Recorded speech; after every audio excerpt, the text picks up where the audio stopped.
Good morning. This is with a very heavy heart that we gather in Fort Walton, Florida today. I am Attorney Ben Crump, along with Attorney Natalie Jackson from the Ben Crump firm, and with our co-counsel who we are honored to work with on this very important case, Attorney Brian Bart, who is with Levin Pappenton firm, whose law firm that is headquartered in this region, but is one of the best law firms in America, and we're very honored that he and his firm will take up this cause for justice with us on behalf of Roger Fortson. Also present with us is the mother of Roger, who you're going to hear from after Brian and I address you. She's going to talk about her gift, her special gift, who was Roger Fortson. Also, we have his cousins and family members here. We have Bree Fortson, who is also in the military. She's a Marine. We have her support staff, her family, her best friends, May and Shanova and Asia, all here for her, just trying to hold her up because she is completely devastated. His father, Roger, is completely devastated. His brothers and sister, especially his little brother Andre and his little sister Harmony, who he picked out the name for his 10-year-old sister. He was there when she was delivered. And his mother tells the story of how, he did everything that he did for his family. He was trying to help his family have a better life. His dream, like so many young people who don't come with a silver spoon, was to get his mother a home. He was trying to make sure his 16-year-old brother and his 10-year-old daughter knew that their big brother was going to make sure that they had a chance at the American dream. And that's why he was sacrificing so much for them. And it's very emotional because he was injured when he was on a tour of duty in Kuwait. Yeah, and he fought. Get closer to the mic. And he was injured just loading the plane, and he said the pain was so severe that he thought he was gonna die. And he was like, and he said it so casually though, like, but Mom, I knew I couldn't die because I knew I had to get back to Harmony and Andre. Wow. And when I got the phone call and I had to tell them that he was shot, I gave them some kind of faith because I knew that he would fight for them. And she believed until she got the ultimate news that he was going to live because he promised his little sister and little brother that he would always be there for them. And so this is heartbreaking on so many levels. We are here at this press conference mainly because we had to correct this narrative that had been put out there. I mean, Roger Fortson was the best America had to offer. He was a patriot. He was a U.S. Airman, Special Ops. I mean, he was fighting for our way of life. He was fighting for everybody. He was fighting for everybody. He graduated from high school in Atlanta, Georgia. He enlisted. He had dreams of being a pilot. he had always wanted to serve in the United States Air Force, and he was living his dream. And by doing so, he was going to make it better for his mother and his siblings and his family so they could have a better chance at the American dream. Everybody who's contacted us, Attorney General, us what an incredible young man he was. Not just that he was a patriot, not just that he was intelligent, not just that he would give his shirt off his back to anybody, not that he was a great son for his mother and father, not that he was a great brother and sister, a brother for his little brother and sister, not that he was an incredible friend. Yeah. I mean, you're going to hear from his people he went through basic training with. Their parents talked about how outstanding he was. He held their kids accountable. Yeah, and he was just a good person. He was a good person. And when the Okaloosa County Sheriff's deputies came to his apartment, his sanctuary, his castle, where he had every right to be, and they forcefully entered his apartment. His girlfriend was on FaceTime with him, so she heard everything, and she talked about how she heard a bang at the door, an aggressive bang, and she talked about how he said, "Who is it?" and he heard no response. She talked about how he went to the door to look through the peephole, but it was as if somebody was covering up the peephole so he couldn't see out of it. And he kept saying, "Who is it?" And how he went and retrieved his legally registered gun as a gun owner to protect his house, and how he was walking back and the door was open, and then how she said that she just heard shots, and then how he was on the ground. And they said, instead of calling MS, they just said, "Oh yeah, he shot up. He shot up. My baby was shot up." He was shot 6 times.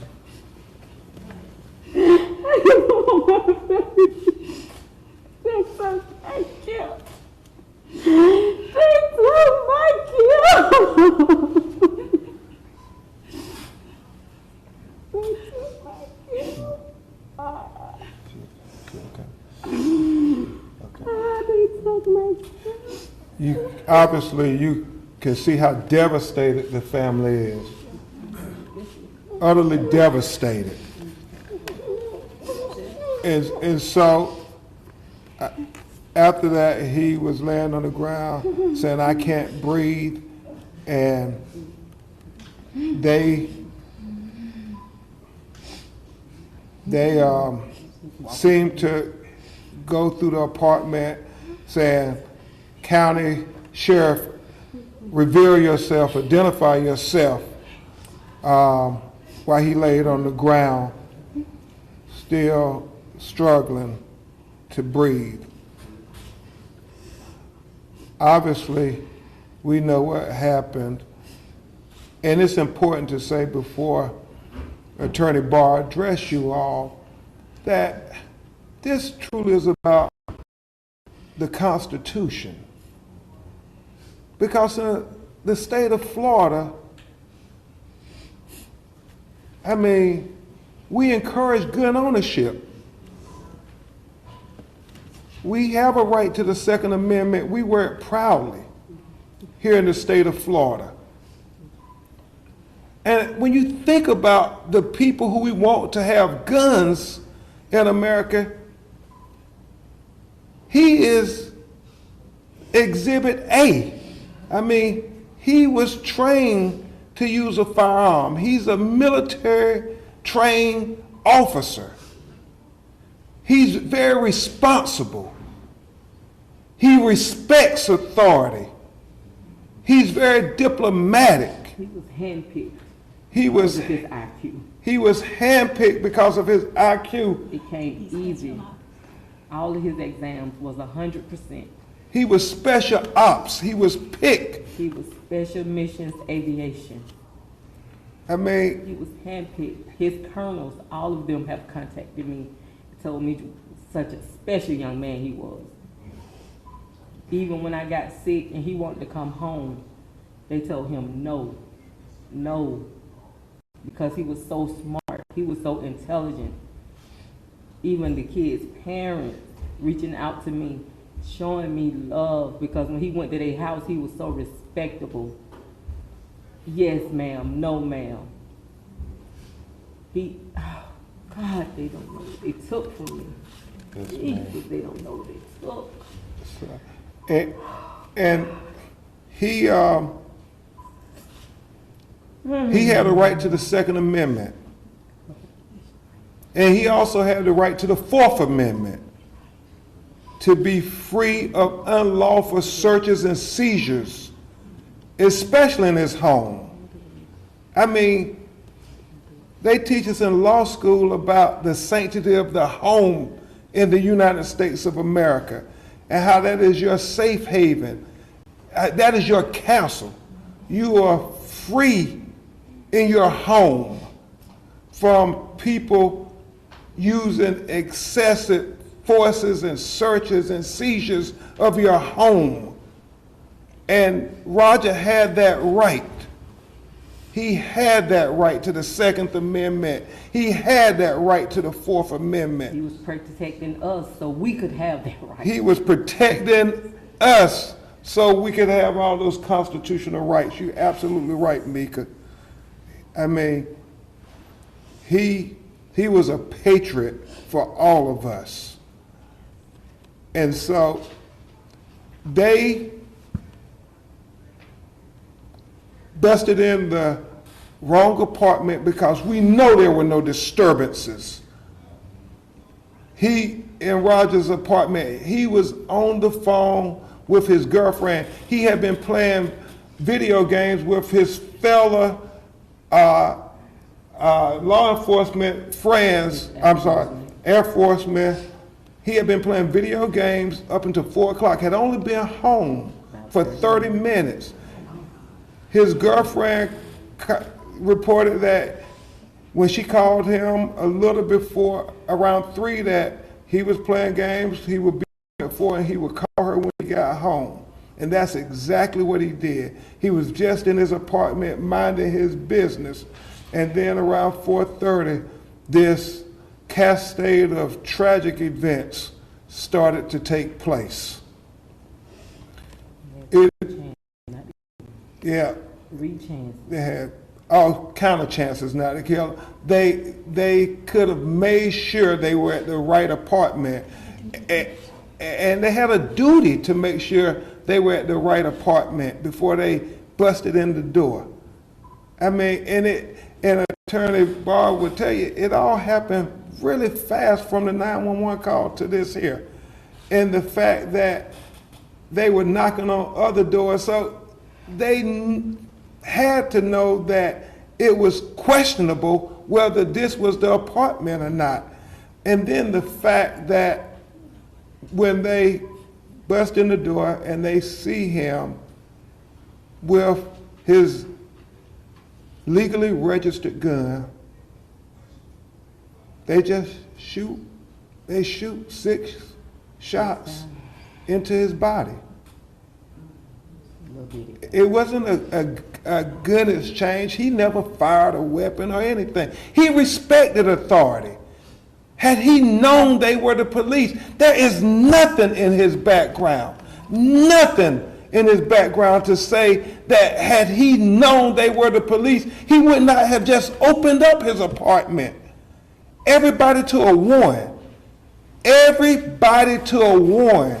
says Roger respected authority. He respected law enforcement. He followed the rules.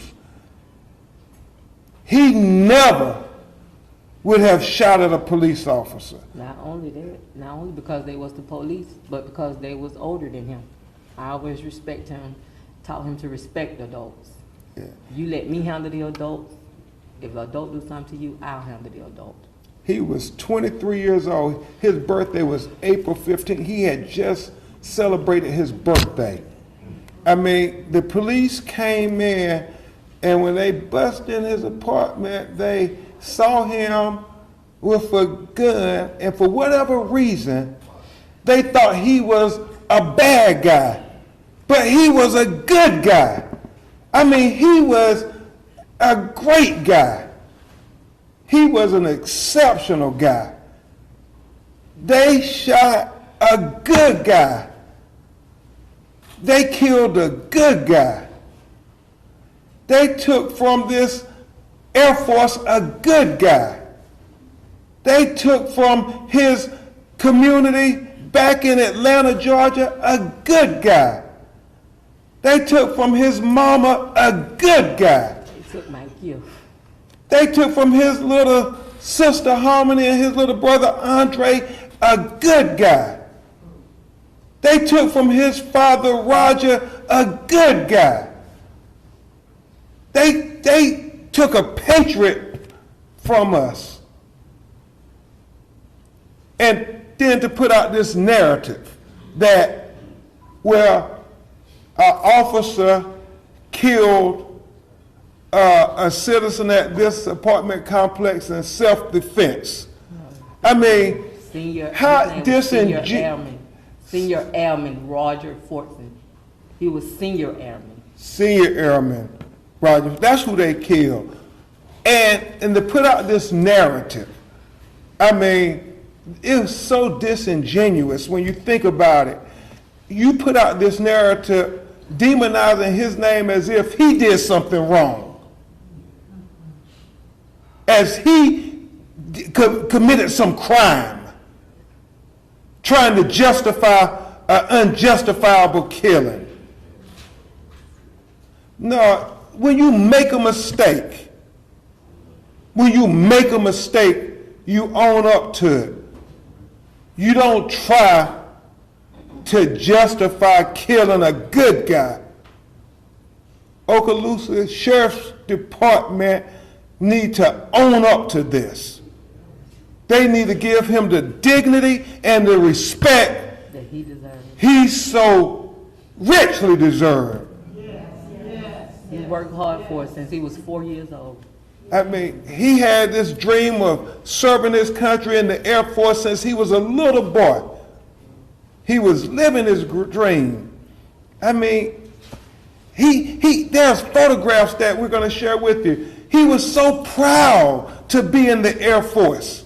He had a photograph of him in his uniform, his airman's uniform, and he bought his little sister Harmony the airman's uniform that she put on, and they have a photograph of them standing side by side, and she's saluting her big brother.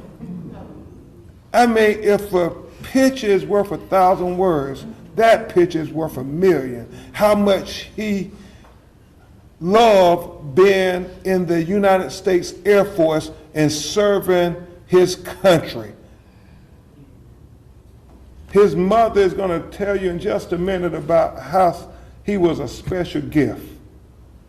But this press conference is to demand that Okaloosa County Sheriff's Department do the right thing and correct this narrative. Yes. Correct this narrative. And don't put a stain on the name of this young man, show them this picture. I want them to see your face with it too. Her son. Do not try to put a stain on his name, on his life, on his legacy. Do not do that, Okaloosa County Sheriff's Department. Do not do that. At this time, you're going to hear from a great lawyer. We've worked together on mass torts and different cases. Their law firm is an incredible law firm, and we're very honored to work with Levin Papantonia on this case. Attorney Brian Barr. Let's go. There you go. Oh, okay. Yeah, thank you, Brian. Ben, I thank you for inviting me in to work on this case. God, I wish I wasn't here.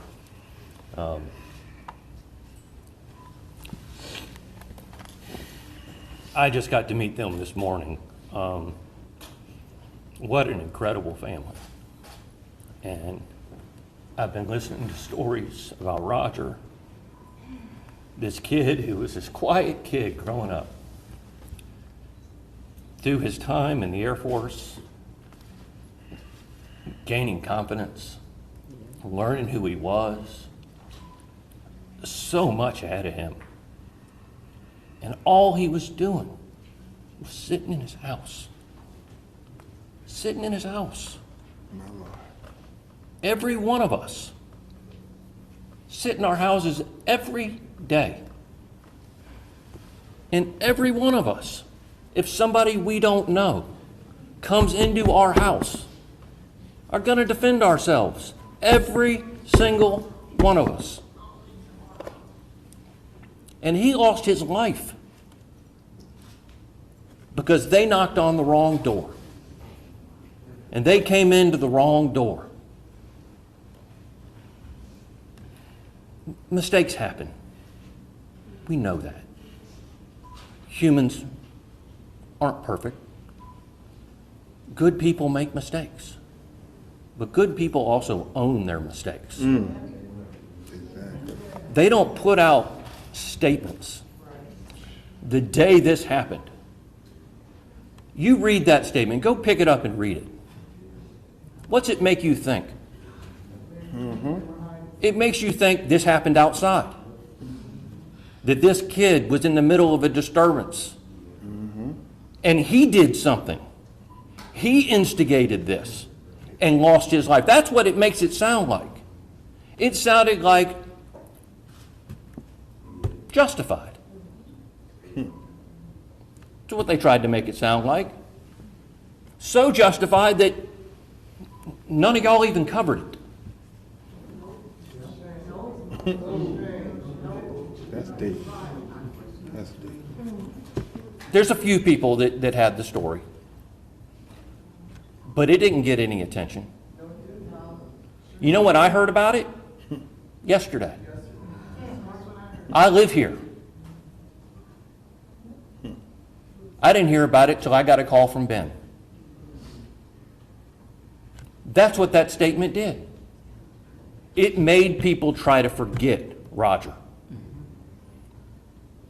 Made it look like he was at fault. Well, we're telling the sheriff's department, you got to own this. We want transparency. That's all we want. We want to see the body cam video.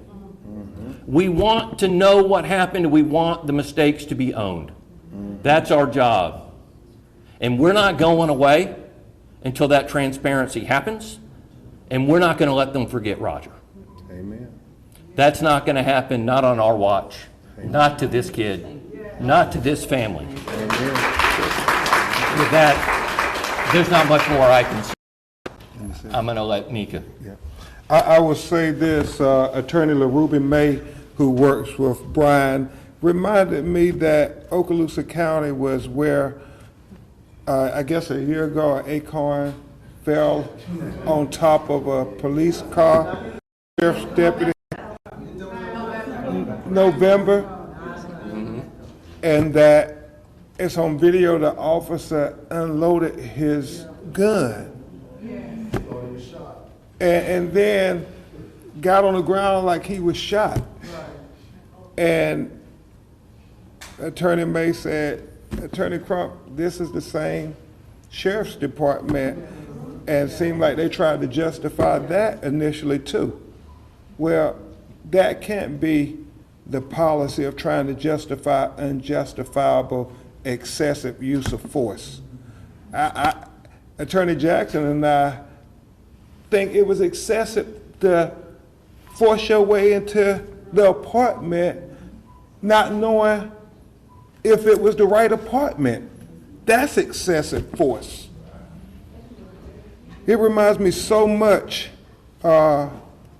Attorney Jackson, Attorney Barr, Botham Jean, the young man in Dallas, Texas, who an officer went in the wrong apartment, shot and killed him, and then tried to claim self-defense.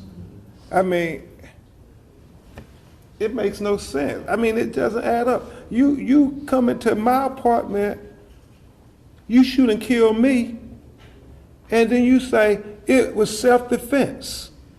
How does that make any sense?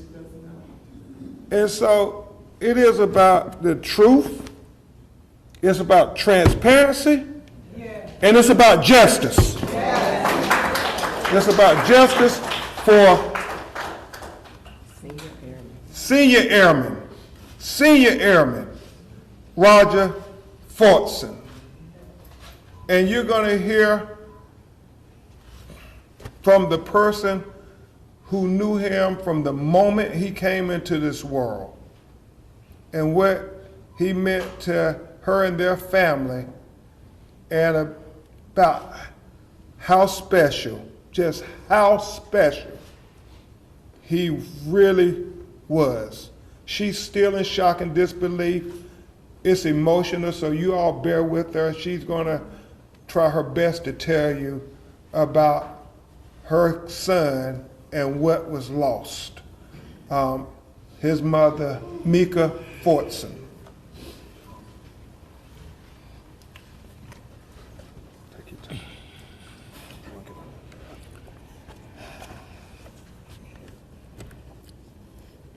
Senior Airman Roger Fortson.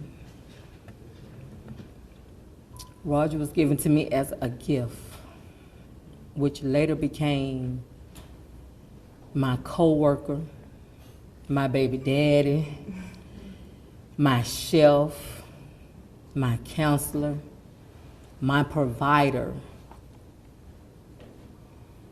My baby was my everything. Roger was my third son. Where we come from, you don't end up where Roger ended up. Roger wanted to show a 16-year-old brother that it was more to life than gangster rap, killing people, stealing, and making a fool of himself.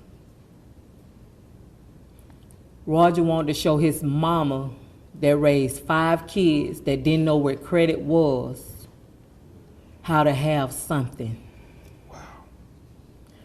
Roger wanted to put his mama in a house.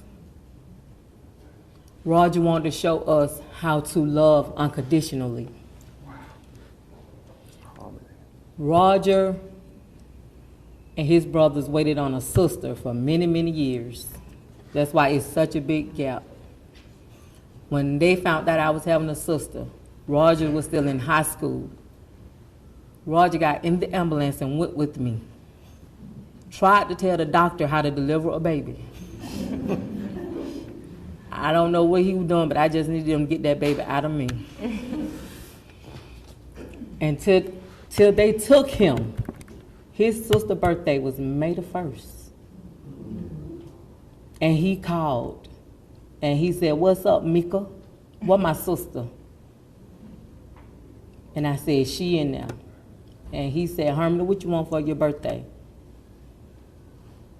That's the last conversation we had from a kind, humble, intelligent, compassionate, what you call him? Mr. Make It Happen. he was just, I don't think Roger knew how to just be disrespectful to nobody. I don't think he knew how to do that. And I'm his mama, he didn't allow me to do that. For my birthday, my child bought me an Infinity, a brand new car. He was trying to give me everything that I never could get for myself. He was trying to show me things that people that raised me were supposed to show me as a child. He was showing me that my child taught us how to love, how to forgive. So to this sheriff department that took my gift, that had so many accolades inside of him, to err is human and to forgive is divine. I need you guys to tell the truth about my son. I need you to get his reputation right. Yes. If you have a heart, if you have a niece, a nephew, any young person in your life, tell the truth about my son. I know my son did not do anything to you guys. If he scared you or if you guys wasn't trained properly, I apologize. But please clean my baby reputation. Yeah. Please clean his reputation. Clean his reputation. And May 1st was Harmony's birthday. This happened on May 3rd. Mika was very happy. He at least got to say happy birthday to his little sister who he doted on, who he loved. She talked about every time he called, the first thing he wanted to know is how Harmony is doing. She was ha-ha and he was rah-rah. And when you see the photograph of him and his little sister, you would understand just how strong that bond is. We're going to try to take some of your questions at 12 noon, Attorney Jackson, Attorney Bob. We're going to go watch the police body cam video of the tragedy. And I believe the video will be released to the public thereafter. I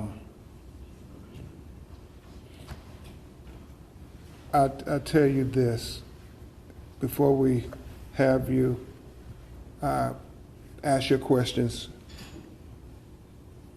Roger Fortson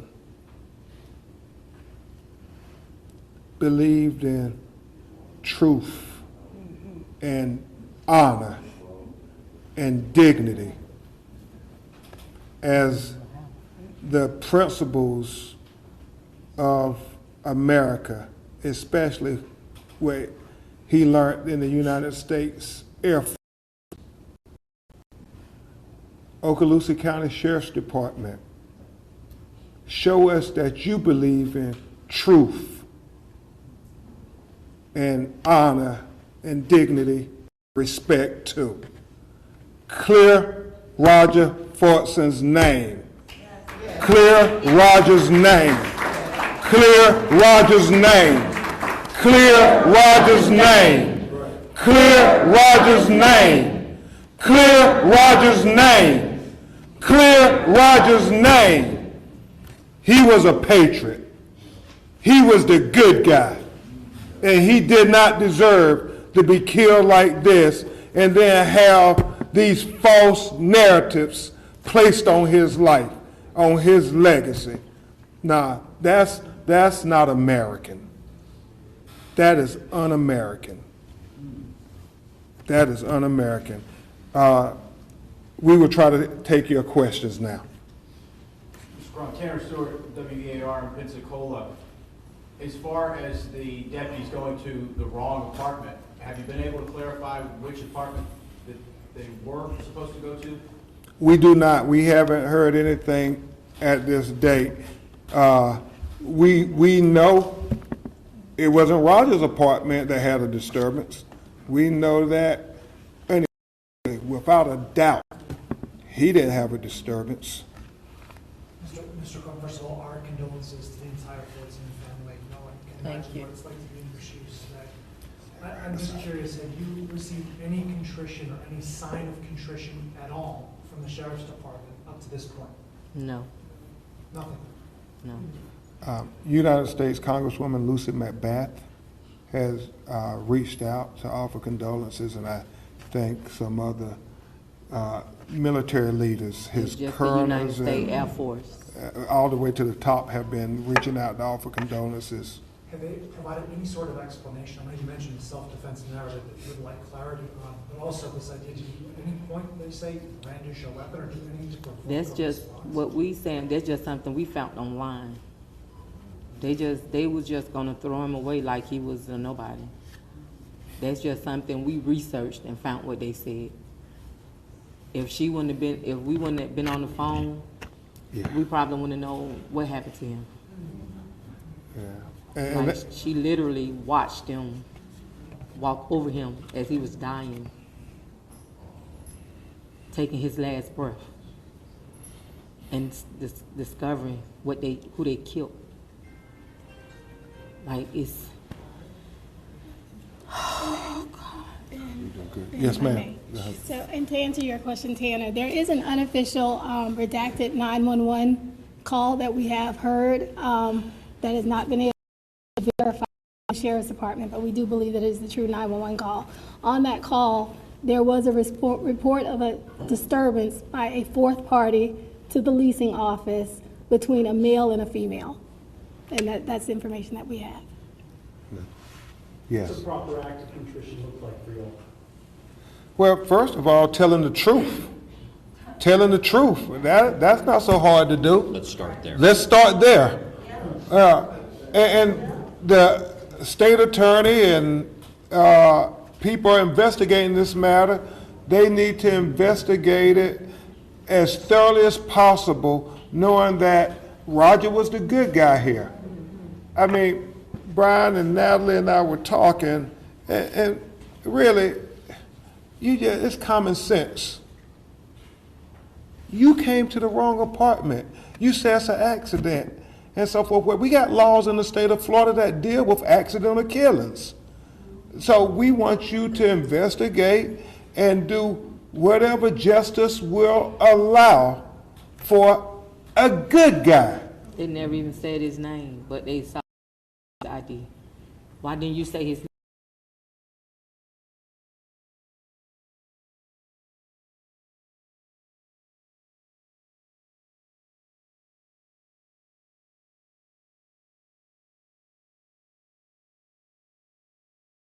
It's a military town. Everybody that lives here knows that. There's a military kid.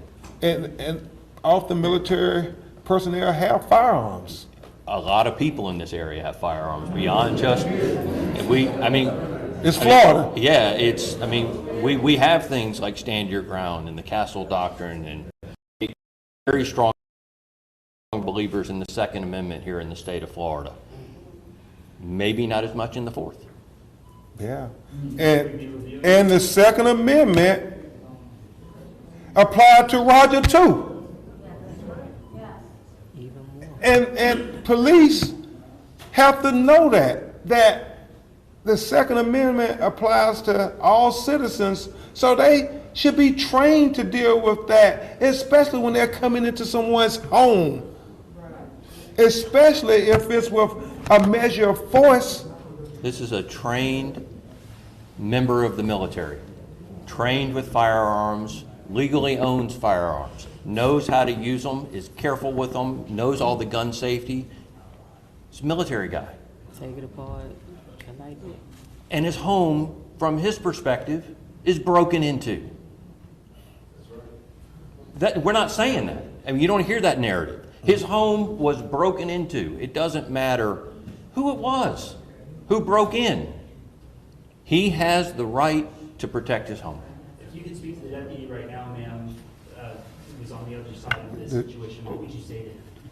Kill the good guy. I just need him to let you guys know my baby real story. Tell the truth on my baby.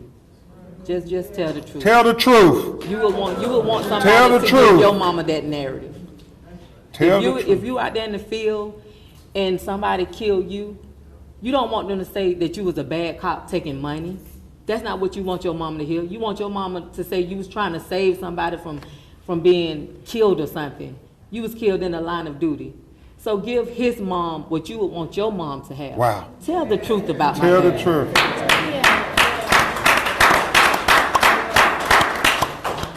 Have any one of you heard at all from Sheriff Hayden or anyone? Now, we're gonna meet at 12 noon, today, to look at the video, and I would imagine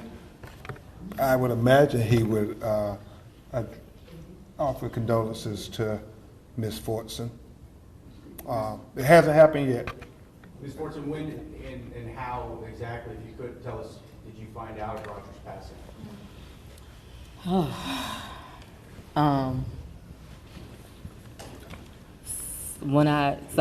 Just his girlfriend. After I got the call from his girlfriend, me and my daughter-in-law, we drove to Florida. They told me, they kept saying he was in the OR, and they would make bogus phone calls, like, is he allergic to some type of medicine, because they don't want him to break out in rashes or whatever. And then one of the nurses, I guess, I don't know, maybe he didn't read something. He was driving, was I the driver, was I the passenger? And I said, is my baby gone? And he was like, no, he's still in the OR. And I told her, I said, my baby gone. I said, my baby gone. But I still wanted to put eyes on my baby. So we kept going and we got down there. I called my pastor. I said, my baby, they don't kill my baby. I said, and there's an investigator calling me. I said, they don't took his phones. I guess they don't figured out that he was talking to somebody when they killed him. We get to the hospital. I see we stand out there. It take them a long time to come and get me. We go through the double doors.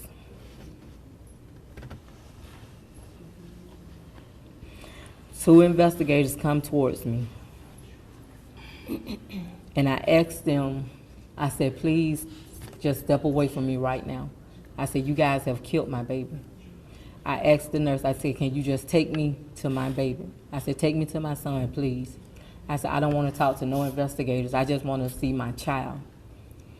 And she was just caught in like a deer in headlights. I guess she thought they had already told me. And I got 5 kids. You can tell when your baby hungry, your baby diaper is wet. So I know something wrong with my baby because of their expressions. And sir, I walked through the door.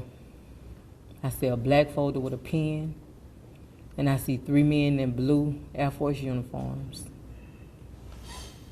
That's when I knew my child was dead, before any word was uttered. That's when I knew, because when I called my church pastor and told him what was going on, he called these people in the middle of the night. Yeah. In the middle of the night, because nobody was giving me any answers. In the middle of the night. Yeah. Like when you say somebody calling in the midnight hour, that's the type of mama I am. Yeah. In the midnight hour, I called my pastor, Jamal Bryant. I don't care what nobody say about my pastor, Jamal Bryant.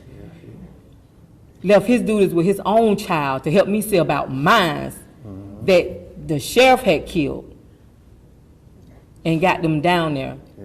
But little did I know they was already down there to give me the news that they had took my gift. And he called repeatedly through the night until he got us. And when I got in there, the only thing those 3 men could tell me how exceptional my child were. And it's still, my heart was still bleeding. And they still wanted to talk to me. The only thing, you know what they want to tell me? The investigation is ongoing. And walk out the room. You didn't want to say your condolences. You didn't want to say you were sorry. You just wanted to say investigation is ongoing. You couldn't even tell me where my child was. You couldn't even tell me that you had shipped him to Pensacola. You couldn't tell me none of that. I'm thinking my baby is at this hospital I'm going to. You couldn't tell me none of that. And it's important, if you can, Mika, if you could tell them how his girlfriend was on FaceTime with them and then she called you all while she was still on FaceTime immediately afterwards. And what she said, Mama, what? She called me and said, Mama, she said, the sheriff just kicked in Roger door, and I heard them say something about 3 shots. That's what she said. That's what she said. And I told her, whatever you do, don't hang up that phone. Just don't, I told her, I said, don't hang up that phone. And I just started calling everybody, and I was so discombobulated. Everybody said, the only thing I was saying was, Roger, I gotta get Roger, and hanging up on everybody. If they didn't say I'm on the way, I hung up on them. That's all I knew. Because mind you, I just got hit by 2 trucks last October. He got hurt when he was in Kuwait. He came up to take care of me. When he took me to the emergency room, the people looking at us like, which one of y'all is the patient? That's the kind of gift he was. They took something that can never be replaced. It's important to clarify, Mika, they said 3 shots, she heard 3 shots and said, drop your weapon, then she heard more shots. Yeah, so total of 6. They said 3 to the chest and 3 to the left arm. So why that many shots? Why that's... Yeah. Yes, sir.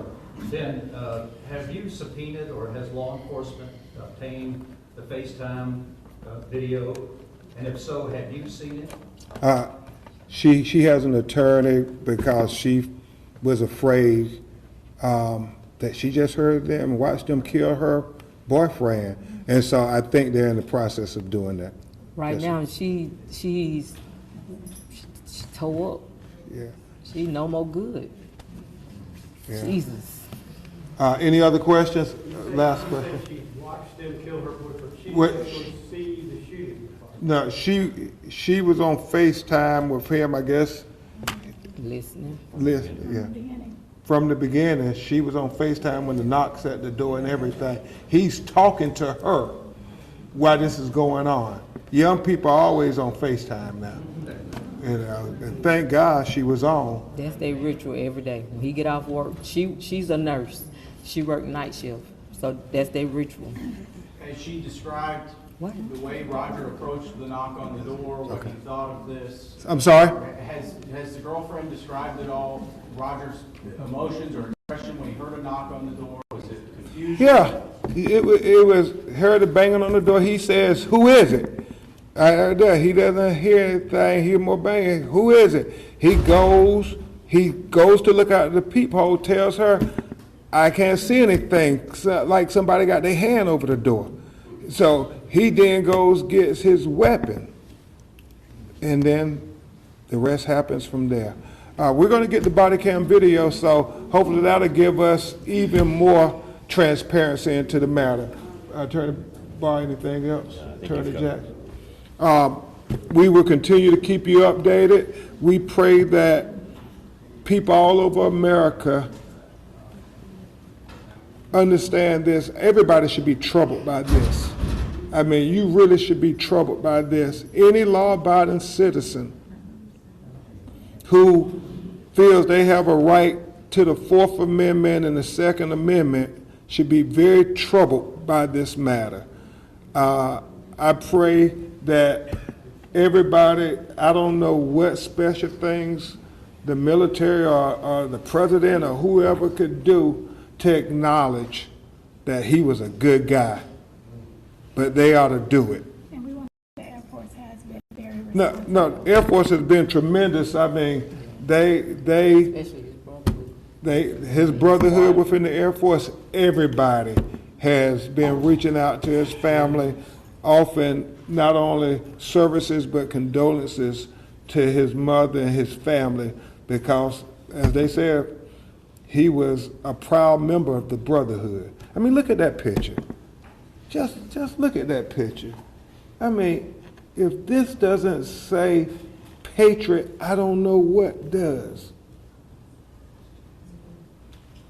He was the good guy. Last question. Then the girlfriend on the FaceTime, Is she local here in Florida, or? Right now, she is, they're trying to protect her because obviously, as her mother said, she's devastated. All she does is cry. I mean, she thought she was gonna marry this was gonna be her future, her husband. I mean, she's just devastated. Devastated. Attorney Jackson, there was something else you wanted me? Okay. We will let you all know about the funeral services as his family are trying to make them. They're waiting for his body to be returned to them, and then he will have funeral services in his hometown of Atlanta, Georgia. And actually, there was something, let them know at some point, we're talking to her attorney and see if she will be talking to her. Yeah, and the hope is when she's prepared, his girlfriend will try to tell what they talked about, what she heard and so forth. And then when she hit record after, shots. I'm so sorry to have to ask this question. You laid out, Mr. Goodall, the preponderance of situations that are very similar to this in recent years. Do you believe the outcome may have been different if the color of his skin was different? That is something that America has to answer. I mean, he was a true American patriot. Thank you all. We'll continue to keep you updated as we get information. Thank you.